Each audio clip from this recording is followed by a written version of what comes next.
You said that you've read a lot about magic, so do you believe it's real? Magic is real, and I'm not going to come here and tell you it's a myth.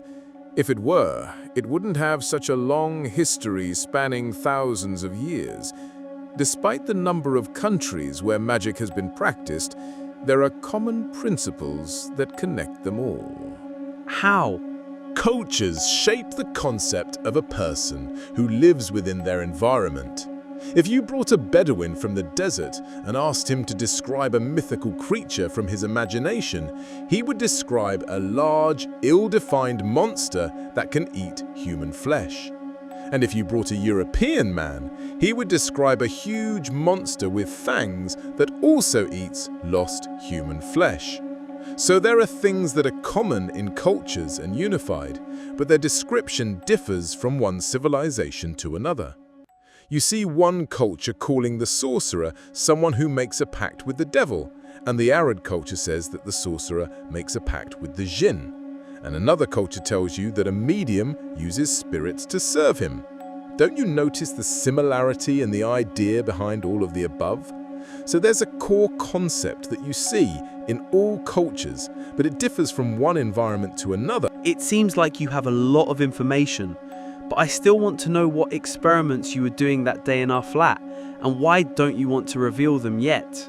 It seems I'll have to tell you part of the truth. Can you see jinns and devils? Of course not. But why not?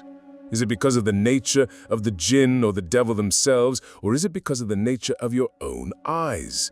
This is a subject I came across more than once in my old readings, where in European magic you see that the jinn or devil takes the form of a person so that you can see them and they can speak to you, and you won't see them in their natural form. It's the same in Arab heritage. You can never see a jinn unless it takes the form of an animal or a person, and then you can deal with it and even kill it because it takes on human traits as soon as it takes human form. But I kept thinking that the jinn do something so that I can see them.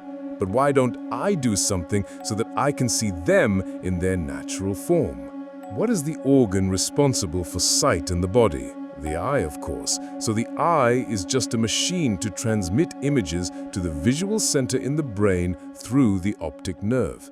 So the eye is just a transmitter of signals, and those signals are translated in the brain into visual images.